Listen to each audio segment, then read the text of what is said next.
I'd like to introduce Reggie Hall from the Conservation Fund. Reggie is a seasoned presenter and has run CF's loan program for many years. So as such, he is eminently qualified to talk about conservation transactions and deals. He sees the good, the bad, and the ugly of real estate conservation transactions from across the country, and so he's going to bring that experience to bear here to us in our little corner of the USA. So I really want to thank Reggie for taking time to do this, and I'm looking forward to the session. And as I said, definitely put questions in the Q&A. Reggie has a few sort of pauses built into his presentation where we'll field some of those questions. But there is a lot of material to get through, and so I'm gonna cut them loose now. So thanks. Thanks, David. Appreciate it.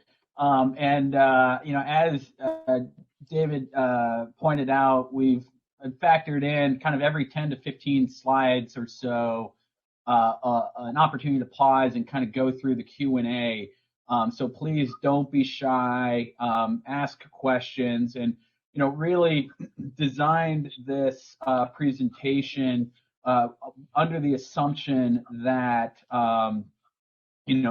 folks don't have the real estate background or the deal side of our work, and so really we're starting at zero effectively. And so if you have any questions whatsoever, please don't hesitate to ask. Would love to answer them. So let's see if we can advance here.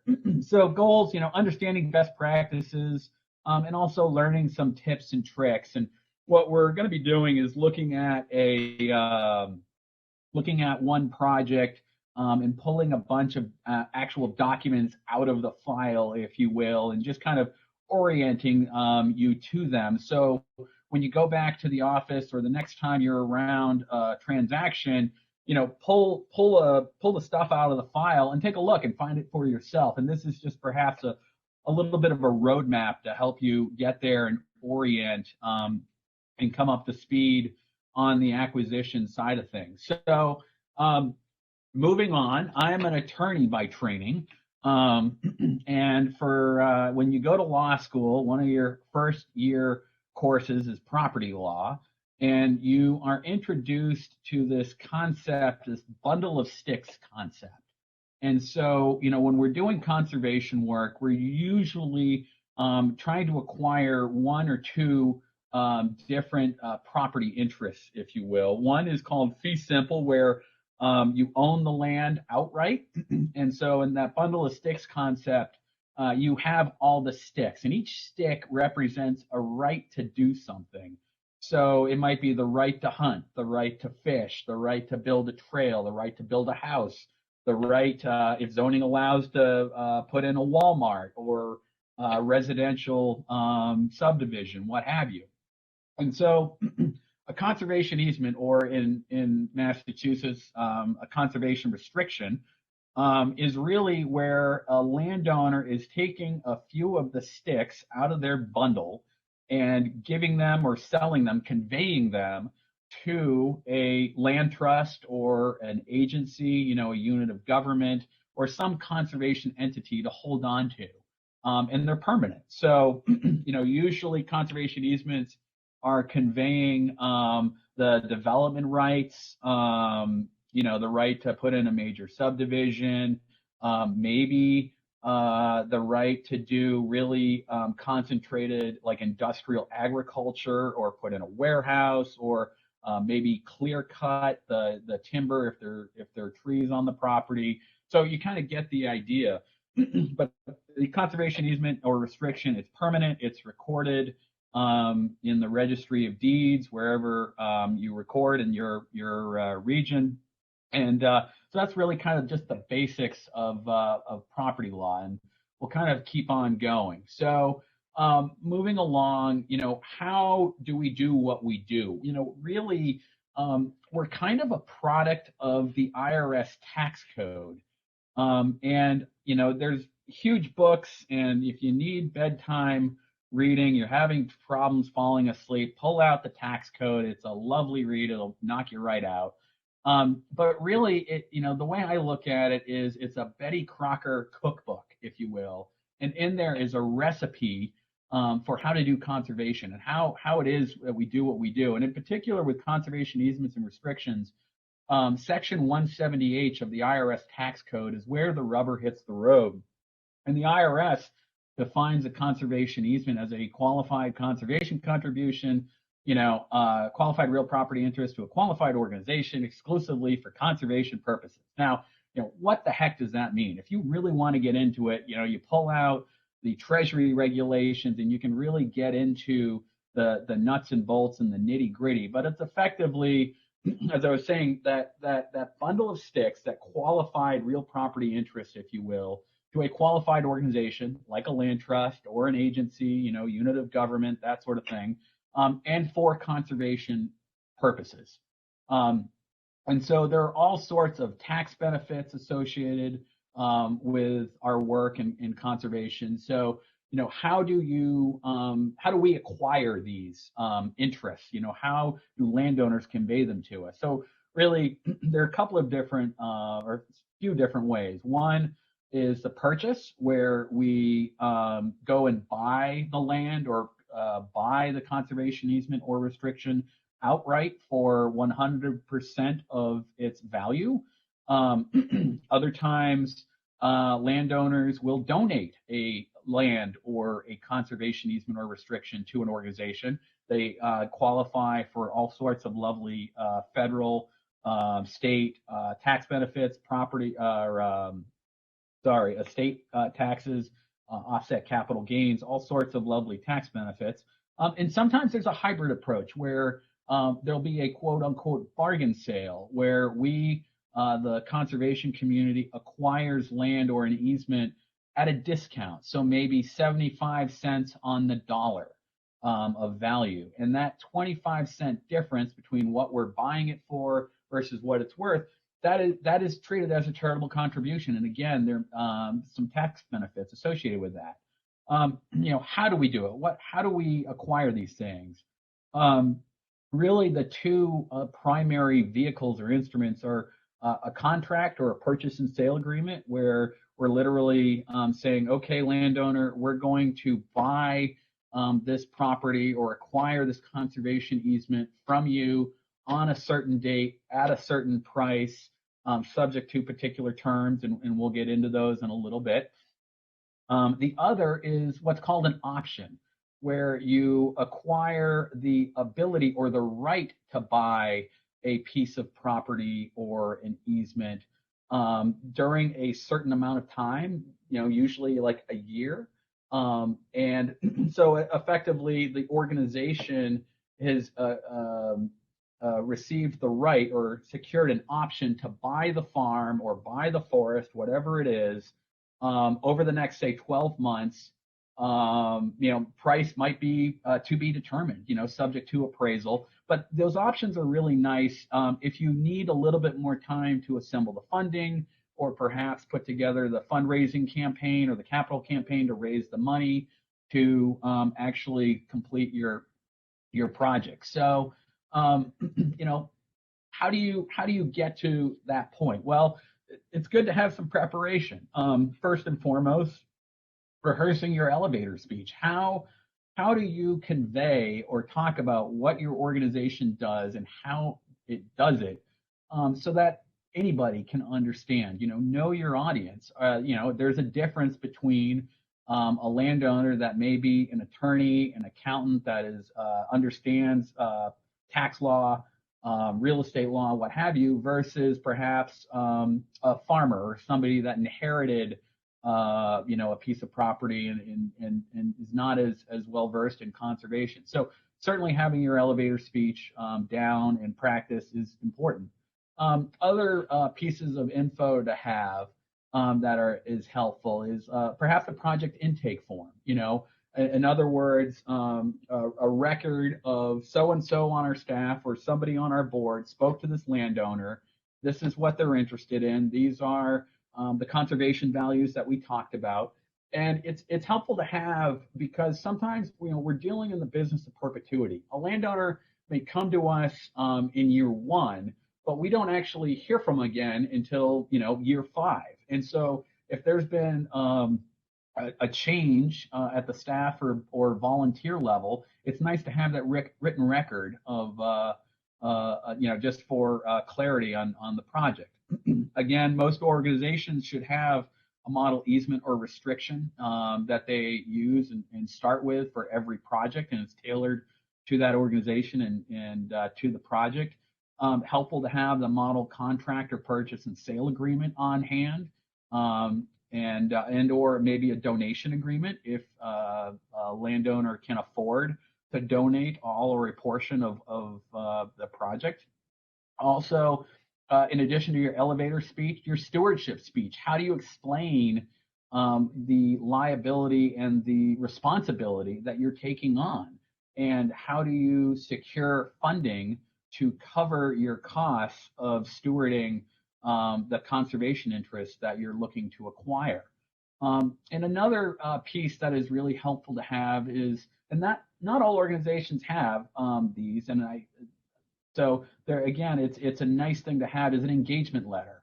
And that's effectively letting, once you are heading down the road with the project, is, you're making sure you're conveying to the landowner, the land trust, or your organization's not providing legal advice.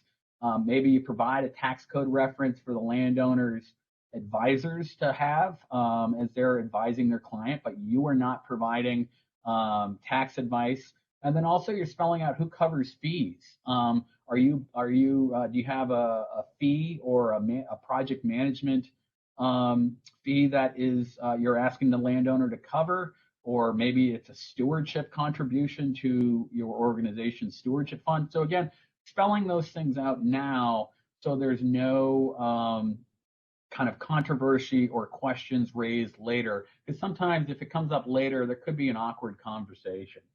So ring, ring, somebody's calling you up, you pick up the phone or you're into the email, and landowner's like, oh my God, love your organization, want to get into this conservation thing. Can we do something with my property? First and foremost, does their project fit your organization's mission? If you're into, let's say, the natural heritage, birds, bunnies, plants, whatever, habitat, is it a good fit for you to be working on, let's say, a family farm? Is there another organization in the area that might be better suited to working on that type of project? Or maybe maybe you're an agricultural centric organization, and the group is the person on the other end of the line is interested in doing a public park or a trail or something like that. Also, understanding what are the conservation values, what makes their property special, and gathering that data, putting it down on your intake form, so then you can go back, maybe pull up the GIS, talk to agency folks, and understand, are there any rare species on this property? What do the soils look like? Whatever it is, however you make your decisions.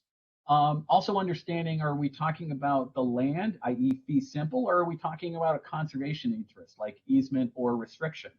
Can they afford to do a donation? Never hurts to ask. Or are we talking about a purchase or maybe a bargain sale?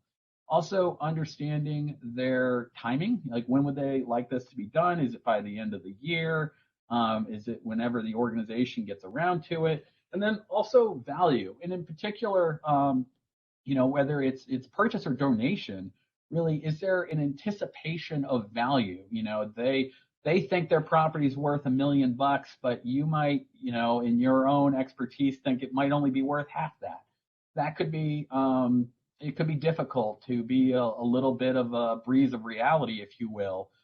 So just being mindful of that and navigating those issues. So, let's flip the table and the phone line, if you will. You call them.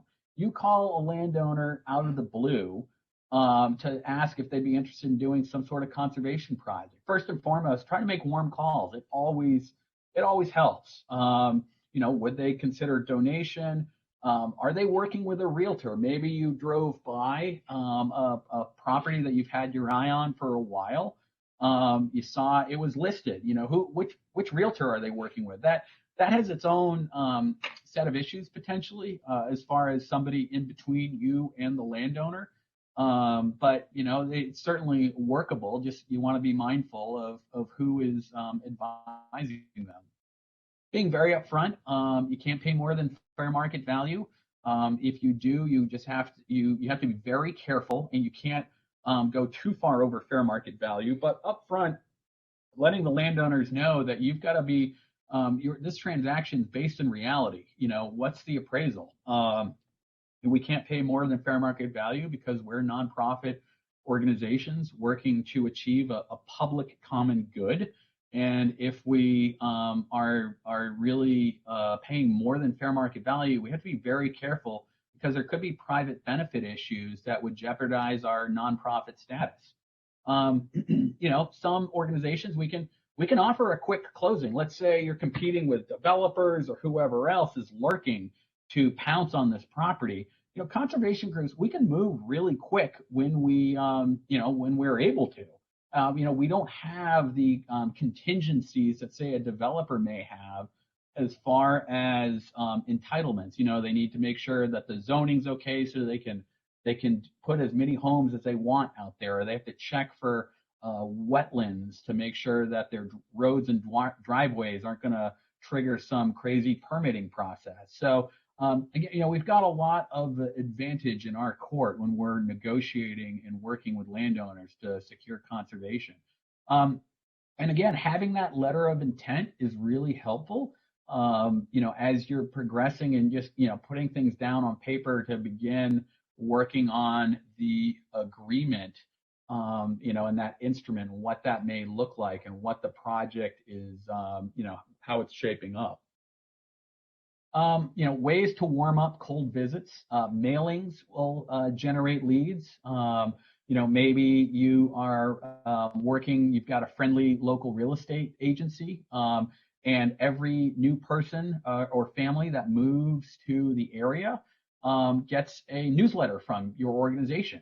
And, that is one way to generate a lead. Newsletters, sending your newsletters to local businesses.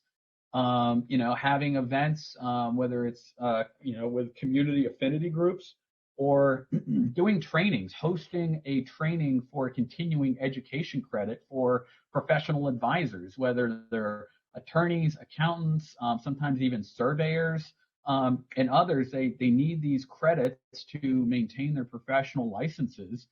They know people, and by hosting these trainings for the advisors become aware of your organization, what you're doing, how you operate a little bit. Then when their client says, I'm interested in doing conservation, the advisor knows who to put them in touch with. So again, a great way to warm up a colder visit. And then also, don't discredit and / be aware of your social capital and resources, your board, existing partners, volunteers, your own advisors, consultants, and sometimes even neighbors to your existing properties and preserves. Folks talk, and you'd be surprised at kind of the social network that is there in your community. There may be a different inroad for reaching out to a landowner and warming up perhaps a cooler visit. In parentheses there, I have watch for COIs. Those are conflicts of interest. Just be mindful of those. And again, making sure you're sticking to your own organization's bylaws and conflicts of interest policy, and navigating, private benefit issues and other things that may jeopardize our nonprofit status. So here to our first question slide. Let's see, David, do you want to field this, or do you want me to just wade into Laura's question? How would you like to do it?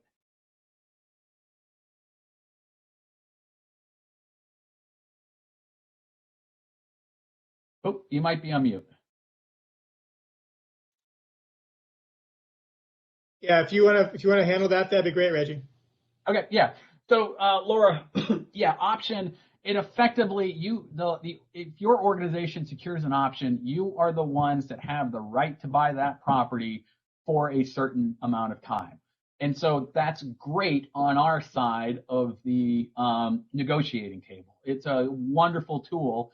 And that way, if you can get a 1-year option on one of your priority properties, you know that you can go forth, do the capital campaign, apply for the grants from the state or the feds, get that grant money, line it up.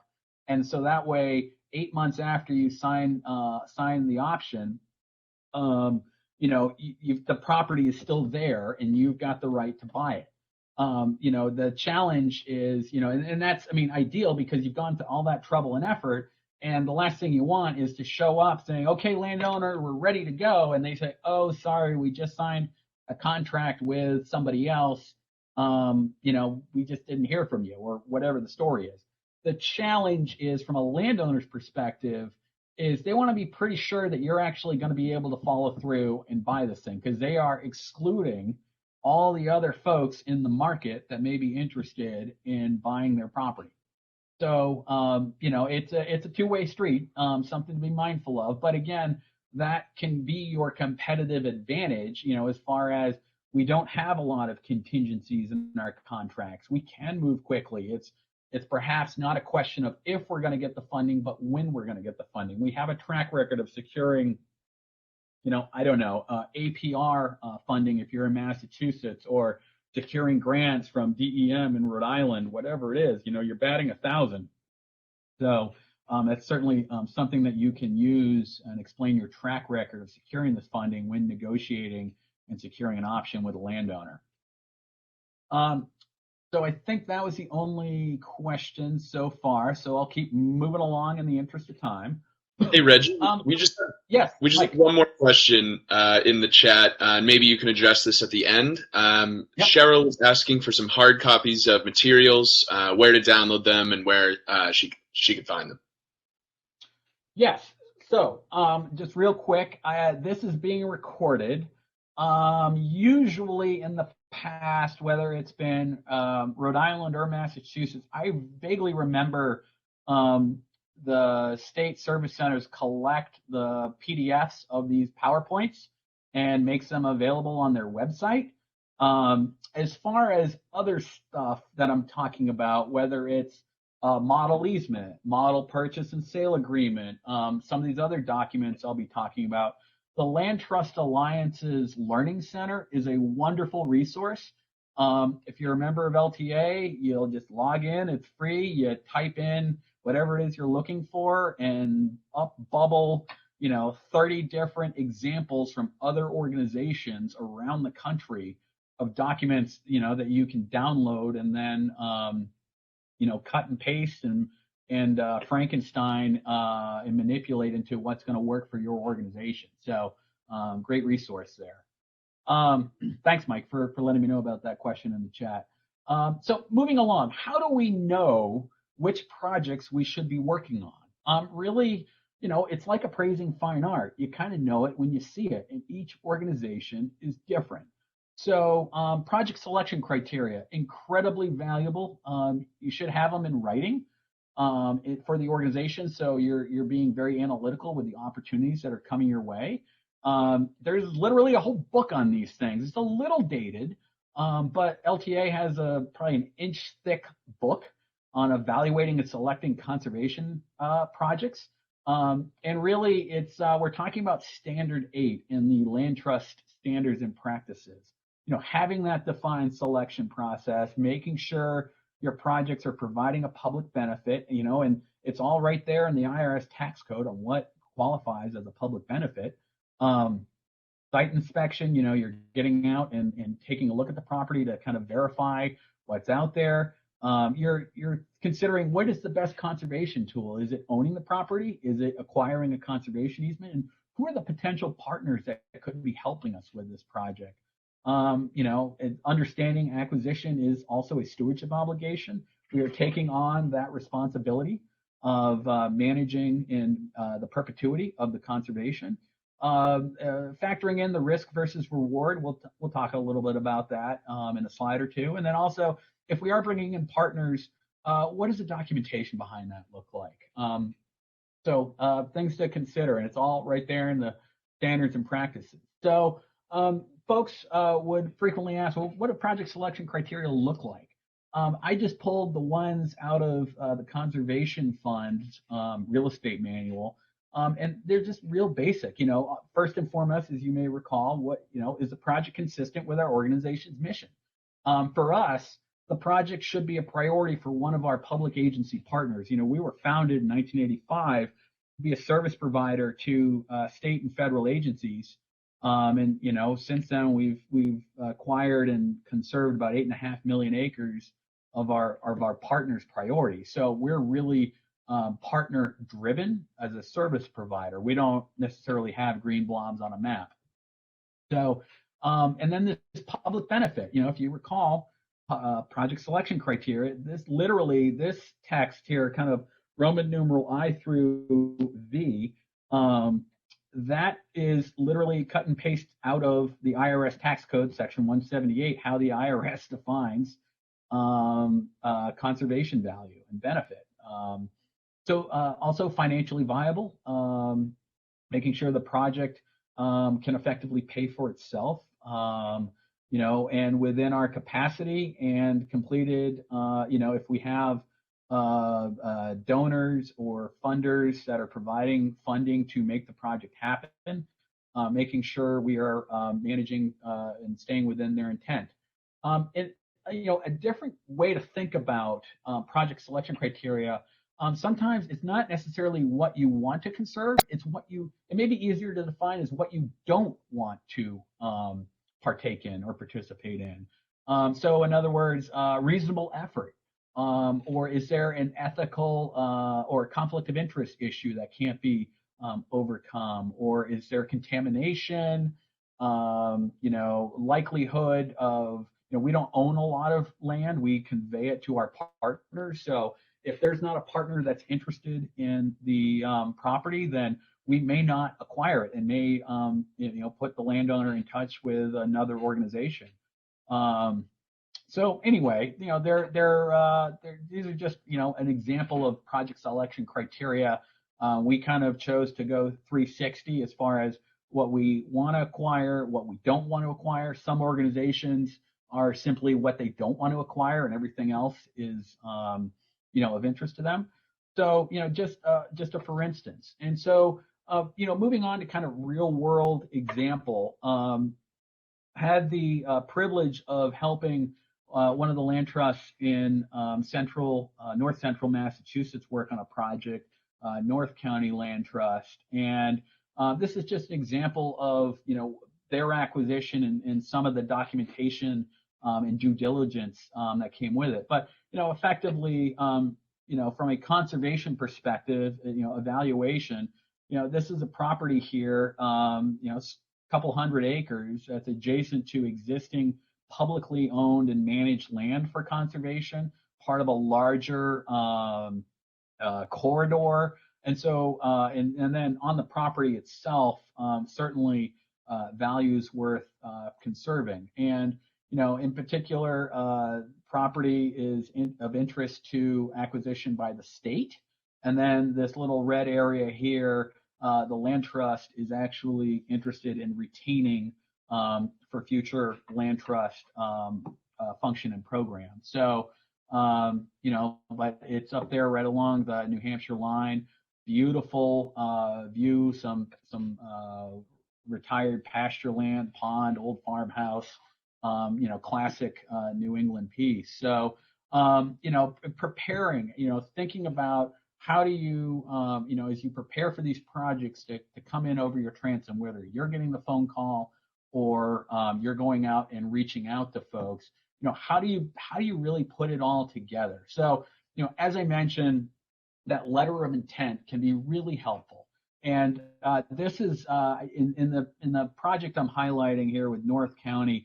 I don't recall they had a letter of intent, so I just pulled one from another organization over in Connecticut, the Kent Land Trust. Just an example of what it looks like, and effectively, it's a pleasure meeting you, so on and so forth, as we indicated. And on page 2 and 3, they get into fees and timing and all of that. And some organizations, what they'll do is they'll ask the landowner to countersign the letter, and they're asking for a $1,500 or $2,000 fee, and for that money they get a draft of the easement in the organization's model document, maybe a title search, and just some real basic stuff that is usable. And if the landowner chooses not to proceed, then they've got it if they change their mind. But it's effectively the organizations are capturing a little bit of money to cover the just the staff time and the capacity to start working on a conservation project. Negotiating points. So you've got this letter of intent. Now you're talking about, okay, how do we secure or create the instrument to actually acquire the land or the conservation easement? Well, first and foremost, everybody wants to know, well, how much are you going to pay me? And again, purchase price, that's it in the contract or the purchase and sale agreement. And sometimes it's really helpful if you have a friendly appraiser in your area to know perhaps a back of the envelope number of what the land may be worth. And maybe you get a range and you understand how how far off or how close you may be in your negotiations with the owner and their anticipation of value. Apologize for the typo there, but earnest money, i.e. the land trust is putting down a little bit of money, maybe it's $5,000, maybe it's $10,000 of quote unquote earnest money to show you're serious, and it's at risk. So you're putting that money. It may be, it's kind of like a little contract fee, and usually it is returnable if during the quote unquote due diligence period, i.e. you have an opportunity to explore the property, do the the title search, look for contamination, evaluate the, your funding opportunities, the survey, all these other things. If you find something during the due diligence period, which is usually, 90 days in a contract, you usually get your earnest money back. When the due diligence period ends, that's a critical time, because when the due diligence period ends and you say, yep, we're good to go, let's keep moving, that's when your earnest money usually becomes non-refundable and you won't get it back. And so, it's a critical point in the timing of the project and the contract. Most folks like to try and negotiate as much time as possible during due diligence. I would say usually 90 to 120 days is pretty standard, followed by maybe 60 to 90 days after due diligence ends to close. So also in the contract, who's covering the costs? Are you paying for the appraisal, or is it the landowner? What about the survey or other issues and costs associated with evaluating the property? And then finally, the closing date. When are you going to be buying the property, meeting at the closing table, money is exchanged, deeds are signed, and you come out with your conservation interest. So what does this stuff look like? Here's the purchase and sale agreement from North County Land Trust, and you can see it's just, again, legal document. Generally speaking, they're almost all the same, just as far as, first section's the parties, who is a party to this transaction. Then we get the description of what's being purchased, building structures, improvements, title. As you kind of move through the document, you get to due diligence period, earnest money deposit, obviously the price, the timing, all of that. So just, an example of what we're looking at here. So, moving along, you secure the purchase and sale agreement. Now you're in your due diligence period. So, we go to standard 9 in the standards and practices, ensuring sound transactions. And really the focal points, the big ticket items here are environmental due diligence, making sure you understand where the property boundaries are, doing the title work, and then obviously the valuation. So we'll just, in the interest of time, keep on moving. So environmental due diligence. Why do you want to make sure there's no contamination or either on the property or nearby? You're effectively protecting your organization against legal and financial liability for future cleanup.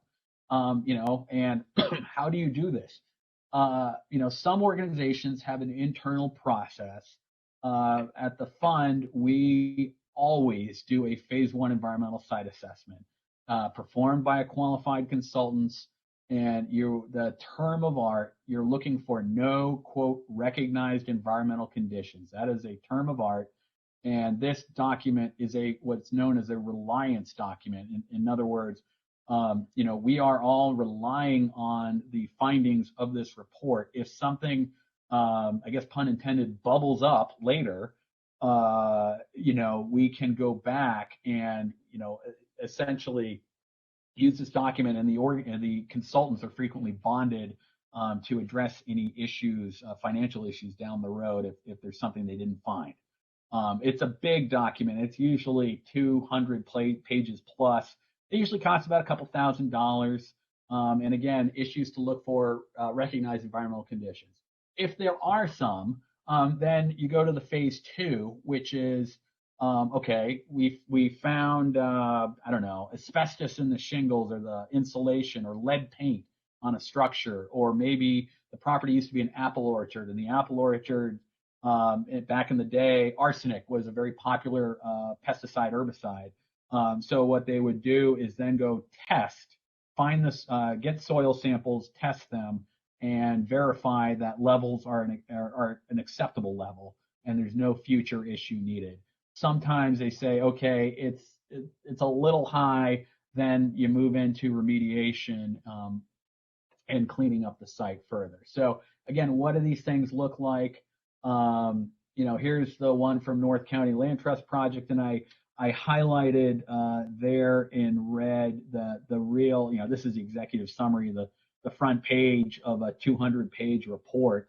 But there's no evidence or release of toxins on the premises. It was not identified in environmental databases. There's no offsite issues. And then finally, that last one, this assessment has revealed no evidence of RECs, recognized environmental conditions. So that is like what you want to see in the ideal world in the executive summary there. Great, we've got some questions rolling in. We'll clear out these questions here in a few slides. Property boundaries, i.e., we're talking about a survey. Can you create a legal description for the deed? Can we defend the boundaries of our easement, conservation restriction, or the property that we are owning? How do you define these property boundaries? You get a survey to create what's called a meets and bounds description, usually found in deeds as far as the property is described. How much do they cost? Usually 70 cents a measured foot on the perimeter of the property. It could be a little more, it could be a little less, depends on the topography and vegetation and that sort of thing. Issues to watch for: property line overlaps, legal descriptions that don't close. So when you plot the meets and bounds description, and we'll look at one here in a moment, when you trace it out on a piece of paper to scale and it doesn't close, that can cause an issue. So here's a survey from the North County project, and if these are usually 24 by 36 pieces of paper, but you can kind of see along the perimeter of the lines, there are all sorts of calls, distances and directions and that sort of thing. And so what this is used for is to create the quote unquote meets and bounds description. So what that plays out into here. This is, excuse me, the legal description from the deed. So a lawyer has taken this, or a surveyor has taken their survey, and you see, beginning at a point on the easterly side of a road, so that is a particular point that the surveyor marked in the field with flagging and probably a a pin or a marker of some sort, and then literally running north 8 degrees, 20 minutes, so on and so forth. So for stewardship folk and others, you can literally go out in the field with this description and a compass and a tape measure and walk the boundaries yourself. So these coordinates are describing, you're following them on the ground, and they're described here on paper in the deed. So really useful for older properties or older easements. When you're out marking the boundaries, we pull these legal descriptions, and if we can't find the flagging from the survey is gone, or a marker is missing, we can use these descriptions and perhaps GPS to pinpoint where these pins and lines used to be on the ground for marking purposes or defense purposes. So title work, I've mentioned it a couple times, really important. This is essentially an attorney or a title insurance company going to the Registry of Deeds and going back in time. Usually it's, somewhere between 30, maybe as long as 100 years back in time through the deeds to make sure there's not a quote unquote cloud on title or some other risk that may affect the quality of the property that you are acquiring. So it's a legal defense tool, and what you do is you order title insurance. So a title insurance company will review the title search work and send you a title insurance binder, i.e. their commitment or offer to insure your property with some exceptions, and we'll take a look at those. Usually title insurance is costing about $2 per thousand of value of property. Things to look out for: outstanding mortgages. Sometimes marriages or divorces don't necessarily make it to the Registry of Deeds, so things get confusing as to who actually owns the property. So title insurance, this is the title insurance commitment from the title insurance company. You can see the date, the amount, the description, what's being insured, and then as I mentioned, exceptions to title. This is Schedule B in the title insurance document. Essentially, it's like rights of way and other stuff that's pre-existing that they've found that usually does not affect or adversely affect your conservation purposes or permanence. So, rights of way for power lines, water lines, maybe somebody's got a right of way for a driveway on a corner of the property, what have you.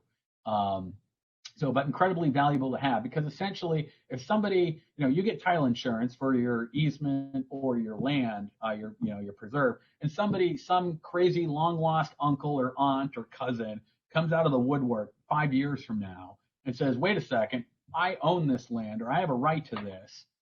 You can effectively call up the title insurance company and say, hey guys, we've got this claim, you guys deal with it. And what's interesting is I just can't emphasize this enough. For $2 per thousand of value, this is really important stuff. When you need it, it's amazing. And I know an example of an organization down in North Carolina who was working with a really wonderful couple. They put an easement on a large portion of property that they had just purchased in the mountains of western North Carolina, and they put an easement on it. And the land trust got title insurance, and that was it. Great. 10 years later, it came out that the landowners were running only a $1 billion Ponzi scheme out of Florida. And so the attorney for the plaintiffs, all the people that had been swindled, the bankruptcy court trustee, I believe, called up the land trust and said, we're doing away with your easement, and because this asset was acquired, with other people's money. And so we're doing away with your easement. And the land trust called up the title insurance company. The title insurance company took care of things, defended the permanence of the easement, and that property, the conservation easement lives on, the property, the encumbered fee was sold, but, stayed as a slice of habitat instead of a residential development. So, again, important. Let's see, a couple of real quick things. Valuation, i.e. appraisals. You're determining the fair market value of what it is you're buying. You want to protect your nonprofit status, and you're also required to do this for get an appraisal for deductible donations. You get an appraisal report. It again depends. The cost depends on the complexity of what it is being appraised. Things to watch out for, though: optimistic and aggressive opinions of value, and also, the timing of the report. So, if you have a good understanding of what land is worth in your region, and you get an appraisal back from a landowner that says the land is worth 5 times what you think it is, that's probably a warning sign. And also the timing. When is the appraisal being done? Is an important factor, especially around conservation easement donations. It can be no sooner than, I think it's 60 days before you close on the easement, or it could be done after the easement. But you want to make sure you have that appraisal in hand before you sign the tax documents for the landowner when they're claiming their deduction, just so you can verify what it is they're claiming. In this particular instance with North County, interesting, I can't advance the slides. Is that working? No. Hey Reggie, you can try clicking on the next slide. I know people have had typically using the arrows to toggle the slides hasn't worked so well, but if you try clicking on the next one, it might work. Yeah, I'm trying to click on it. Is there another way to advance the slide, Mike? Do you know, with like arrows? The arrows haven't been working out so well. That's kind of the way that people have been doing it, is clicking. Maybe you could try sharing, unsharing and sharing again. Might pop it back up. Sharing again. Okay, I will try that. Hang tight, everybody. This is unseen, uncharted waters. Let's see. I guess I can't. I don't know if I can. I think I'd have to stop the broadcast, wouldn't I? If you press the stop sharing, I'm not sure what it looks like on your side, but the same button that you use to share the screen, I'm not sure, maybe that could be the stop sharing. Yeah, that's not working so well for me. David, do you have, are you able to drive? Yeah, I have your thing up here, so I can try that. Okay. Let me share my screen and see if I can get that going. Thanks, David. Yeah, I'm on. I was trying to advance to slide 31 in the PDF document. I guess in the meantime, I will take a look at some questions. So let's see, Glenn, what are your thoughts on using realtors, standard residential agreement for land purchase and structures?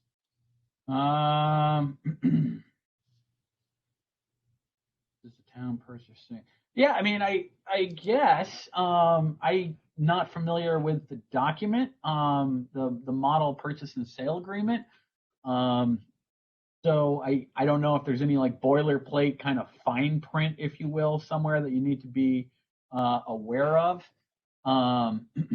I guess you'd also have to, if it's a town purchasing the land, be mindful of, I don't know, does the agency, a unit of government, have certain restrictions that they need to be mindful of in their negotiating or legal documents?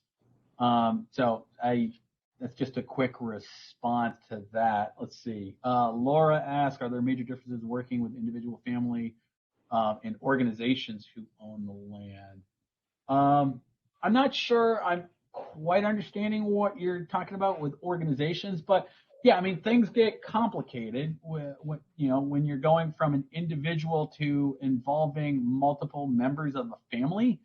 In particular, siblings, mom and dad may have passed away and left the family land to siblings, and one believes in conservation, one couldn't care less, but, will go along with the first one, and the third one hates conservation and just wants to be cashed out for maximum dollar. Really hard getting sucked into those family dynamics.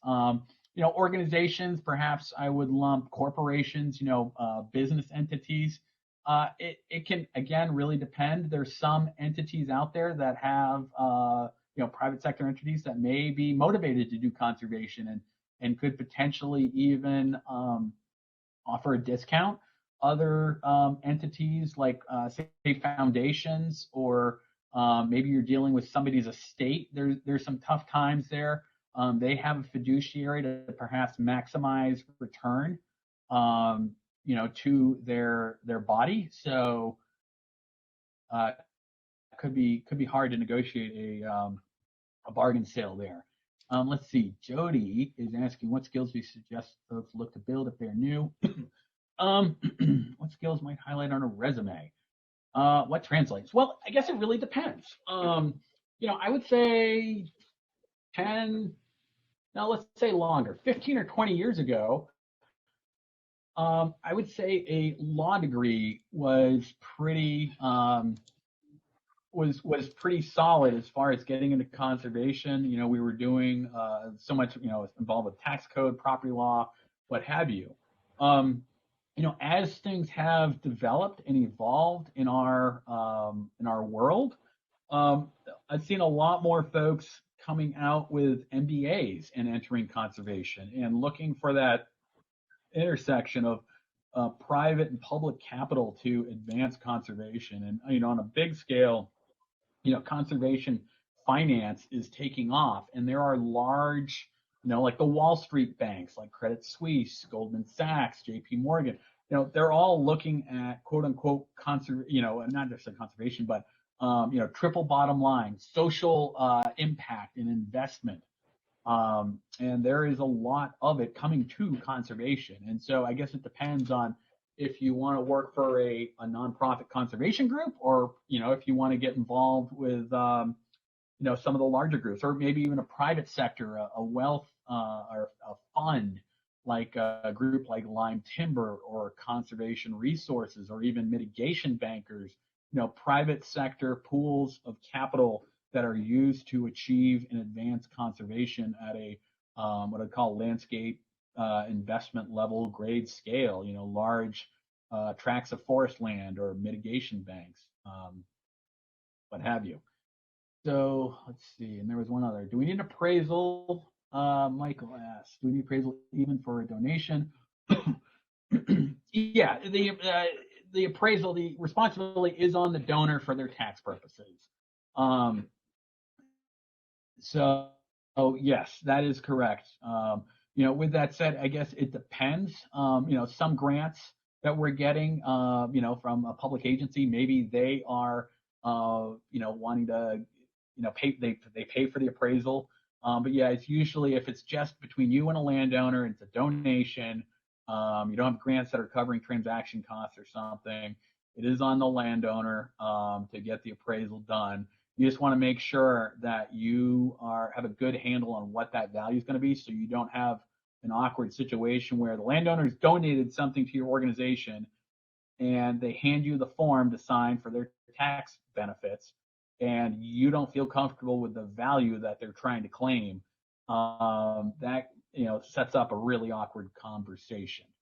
So let's see. Robert's asking, how long does the process typically take from initial contract to closing? Really depends. It depends on so many factors, including, do you have the funding? Usually it's an issue of cash, whether, it's us as individuals now looking to buy our own homes. How long, you got to go to the bank. Maybe you get pre-qualified. How long does it take to get the bank loan in place? It's very similar. How long does it take to get the funding in place to buy the property or buy the easement? I would say if things are moving along quickly. Maybe you have a 90 days of due diligence and then maybe 30 days to close after that. So, a few months. I've seen sales go through in a matter of days. It really depends. David, did you have any chance in taking over? I don't think I can start sharing until you stop. So you'd have to figure out a way to unshare it, and then I can try starting it. Let's see. And I don't know, Mike, can you check in with our tech person from the? Yep. I've sent a message. Yet to hear back. I did hear from Barba, and she said that there are freezes happening everywhere at the moment. And one of the solutions may be to refresh the browser, which will probably kick Reggie off. So that sounds terrifying. Let me see if I can do some digging and see if we can figure out how to unshare, but that might be kind of the last resort. Okay. Well, how about this? In the interest of time, I will do my best to continue on and paint a word picture, and then if we can get going again, then we'll keep on trucking. Okay, so the next slide I was going to show you was just an example of the actual appraisal from the North County Land Trust. And again, like so many of these other reports, they're usually quite long, or they can be quite long, 100+ pages. And the heart of the matter is in the executive summary, and at the end, the appraiser makes a conclusion of value, and that's for generally speaking, land, you just get one number.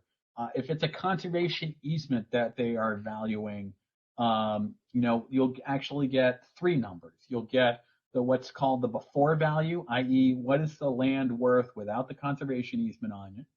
You'll get the after value, which is what is the land worth with all the restrictions, i.e., can't put in a residential subdivision, can't do Walmart, can't clear cut it, can't whatever.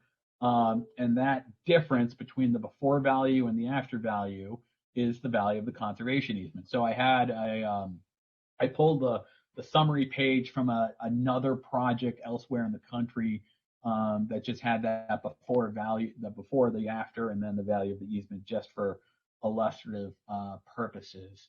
Let's see. So I have David, did you get that pop up from somebody at Excel Events?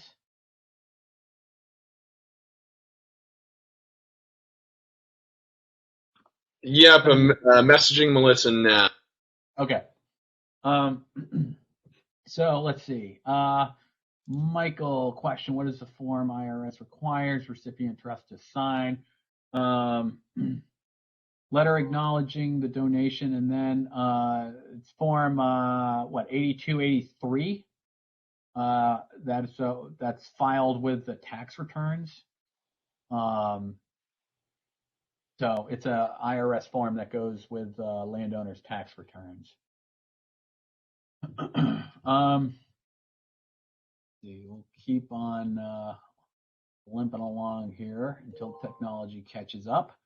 I think I was going to move on to stewardship specific items here in the final 15 minutes or so. We're talking about if there's an easement, final version of the conservation easement, baseline documentation report if you're doing an easement or a restriction. Maybe a land management plan has been formulated for a fee simple acquisition, and securing the stewardship funding. So, thinking about this baseline document, again, usually there's some core elements that are in most, if not all, baseline documents. You're essentially, it's called a baseline document because for easements and restrictions, you are capturing a portrait of the property at the time the easement is placed on it. And it serves as your baseline, because in the end, as you're going out and doing future monitoring visits every year, you are tracking the changes to that property over time. And you're taking photos, you're maybe making a new map, what have you. And so this baseline serves as kind of that first moment in time, and then everything else 5 years from now, 10 years from now, is kind of off of that original document. So anyway, so lots of examples of that out on the Learning Center that the Land Trust Alliance manages. I'm sure there are a number of baseline documents in your organization's offices to take a peek at. A challenge to stewardship that I think so many organizations face is, how do you fund it? And what are the real costs behind managing and monitoring our land and easements in perpetuity? If you think about it, it's pretty wild concept. We are, generally speaking, smaller organizations, some instances, all volunteer organizations that in theory are supposed to be around forever, the business of perpetuity. And how is it that organizations, perhaps all volunteer groups, are managing these easements for decades, where you've got Fortune 500 companies with billions of dollars of value and all the smartest people that they're paying tons of money to, and they bubble up and they're around for 5 or 10 years, and then they go bankrupt and disappear. So it's pretty wild to think about, just kind of the permanence of our work. And so how do we fund that? How do we make sure that we've got enough money to monitor and manage our conservation interests? So there are a number of different ways that organizations fund conservation. Some just have a flat fee. Every easement, the land, we want to get $5,000 or $10,000 going into our stewardship fund. Others have a calculation sheet or a formula. The example I was going to show you that will be available after this session is a calculation sheet, where it's a Excel spreadsheet. You can find a model of this on the Learning Center for LTA, but it's essentially going through and factoring in line item by line item. Okay, staff member time is whatever, $100 an hour. It's whatever the reimbursement is, 55 cents per mile driven from the office to the property. So you go through and you calculate what is the actual annual cost for monitoring this easement. And then you make an assumption about, okay, so it's going to cost us $500 a year to manage and monitor this easement. We're going to assume that we're going to be earning 3 or 4% or whatever the percentage is off of our stewardship fund. So how much money do we need to set aside to generate, at 3% interest, $500 a year? And that's the stewardship fund contribution that you're looking to secure. So just an example of one way to do it. So let's see, where am I? Hey, Reggie. Yes. Just as a last ditch effort, we tried the screen share button again, right? That was what IT support recommended. So I guess we can make the decision now. You can make the decision now whether or not you'd want to try to refresh the page. That would likely kick you off, or we can continue with the frozen screen. Why don't we just, we're 10 minutes out. Yep. I've got a lot of written material on this presentation for reference on purpose. Mm-hmm. So, I'll just keep kind of verbally describing stuff, and then people can go back and find it. Or, if you really are dying to see it tonight, I'm happy to email you a copy of what we're talking about. And I will put in the Q&A my contact info, so you can just email me and I'll email you a copy. Okay. Fred, do you want to just try hitting that? You want to just try hitting that screen share button one more time, just for the sake of argument? Yeah, I've hit it a couple times now and it doesn't do anything. Okay. All right. So, yeah. Yeah, let's carry on. It's a bummer. A couple of, I guess, just thoughts and notes. Project budgets. Thinking and think beyond just the amount of money it's going to cost to actually, buy the property, i.e. the value of the land or the value of the easement. Factor in your due diligence costs, factor in stewardship, your overhead, your staff time, any filing fees. If you're borrowing money, financing, or if you have to go down to Washington, D.C. for federal lobbying purposes, factor that all in. And, so if you're working on $1 million acquisition, your project budget may be more like 1.2 million, or 1.1, what have you. So be realistic and think about that. And when, approach the project, with a business plan, behind it, kind of creating that all-in budget, including stewardship, because, it's easier to fund stewardship at the front end than kind of try and retroactively go back through and do it, after the fact, after the conservation and the excitement, conservation has happened, excitement's dying down. Oh, let's fund stewardship. That's a recipe for disaster. So again, think about that, the business plan, the all-in budget, thinking about how are you going to fund it, making sure you're realistic with timing and handicapping things. It's like I hear a lot of organizations say, oh, we're going to get a NACA grant. Like, those organizations that say that usually have never applied for NACA and don't understand that it's hundreds of hours of staff time and resources and capacity and bandwidth to actually apply for the grant.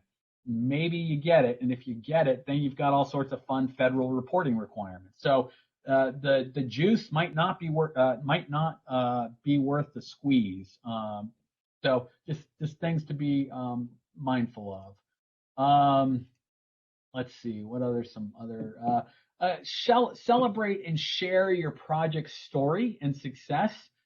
Press release, pitches, media, newsletters, volunteer appreciation, elected official recognition, whether it's local or even federal. If there's federal dollars going into your project, always use the opportunity to reach out to your elected, your federal, congressmen and women, senators, and if they bite, it's a great opportunity for them to come visit and maybe participate in an event or learn about your organization. It really, if you want to be like guaranteed an article in your local news source, get your senator or congressperson there.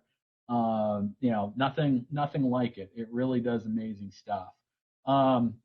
Let's see, standards and practices 11 and 12 refer to conservation, easement, and restriction stewardship. And then standard 12 is simple land stewardship. Refer to those documents. And really the case for stewardship, we're legally required to uphold and defend our easements. And our legal standing in court, in particular with easements and restrictions, may be weakened if we don't have a solid record of stewardship. If there's a dispute in the reserved right or a neighbor or what have you. So we are only as good and solid as our diligence in the stewardship side of things. And, the IRS frankly requires that we have the resources to enforce the restrictions of our conservation easements. So, it's serious stuff. So, let's see, that was pretty much it. We've got 5-10 minutes or so. I see, David, thank you for putting up my contact info. Happy to, like I said, share the PDF, and we'll the recording will be a little truncated. So let's see here, catching up on questions. Robert, if the land trust buys a property, do you get another conservation organization to monitor the CD? That's great. It may work, it may not. It really depends. I'll use the Conservation Fund as an example. We're a national land and water conservation organization. We have 175 staff scattered throughout the country. And like I said earlier, we're not really set up to do stewardship. We're more of an acquisition organization. And so we typically are serving as a bridge between landowner and agency or a longtime partner. And so, we've done 3,500 transactions in our history. And out of all of those, we hold or have quote unquote been stuck with maybe 15 conservation easements, and they are usually in places where a land trust doesn't exist. If a land trust did exist, we would be happy to transfer that easement to the land trust, or we could hold it and come up with a partnership agreement with the local land trust to do the monitoring.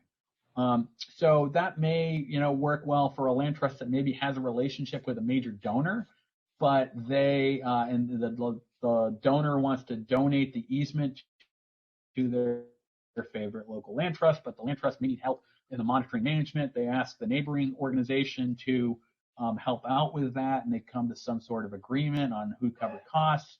There are all sorts of different ways to do it. Small organizations may need the help of a larger organization. So anyway, that's just. Reggie, do you want to say a word or two about like sort of belt and suspenders approach to having one organization hold the restricted fee and another hold the restriction? Yeah. So, there are instances where, let's say, land trust receives an easement from a landowner, and then the landowner dies, and they give the land to the land trust. There's this legal term called the doctrine of merger. In other words, how can a land trust monitor itself? And so it's always good to have a backup or some sort of relationship there with a neighboring land trust, or maybe it's a state service center, what have you. Or, if it's a local land trust in Massachusetts, maybe the trustees. David, I don't know if you're a backup for anybody's easements or fee, but, having that spelled out ahead of time certainly streamlines things down the road. So I don't know, David, did you have anything you wanted to add there?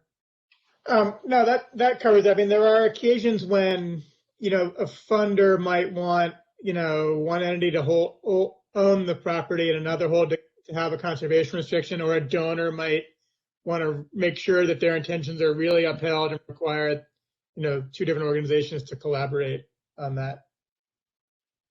Yeah, and furthermore, there are even agencies that have a third-party right of enforcement in their documents. So, for instance, if anybody does a project with the Department of Defense in the REPI program, if you do a project with the Army installation in your region, the Army will fund the acquisition of an easement outside their fence line. You are maybe doing the stewardship and hold the easement, but the Army has a third-party right of enforcement. So if there's a violation and your land trust chooses or can't enforce the terms of the easement, the Army may come in and enforce the terms of their easement. So pretty wild stuff to have the power of the military behind you in conservation. So we're just about out of time here. I think we have one more question from Dan, and we overlooked one, I think, way back when from Laura about differences in working with individuals versus organizations who own land. Yeah, Dave, thank you. I think I talked to Laura's question while you were kind enough to try and help take over the wheel, if you will. Sure. And let's see, Dan, hire a third party, small land trust without members. Third party, the manager be in charge of the transaction. Yeah, I mean, there are so many instances and examples where a project may fall in the lap of an organization. They want to be involved, but do the honest self-assessment and say, we don't have, this is too many zeros with the price tag or the acreage or what have you. You go to the trustees, the Nature Conservancy, Trust for Public Land, some larger, the Conservation Fund, some larger group, and you form a partnership. And you work on it together from grassroots to grass tops, and make the project happen. So many great examples of those kinds of partnerships Usually they're featured in the Land Trust Alliance's Saving Land magazine. So all sorts of great examples out there.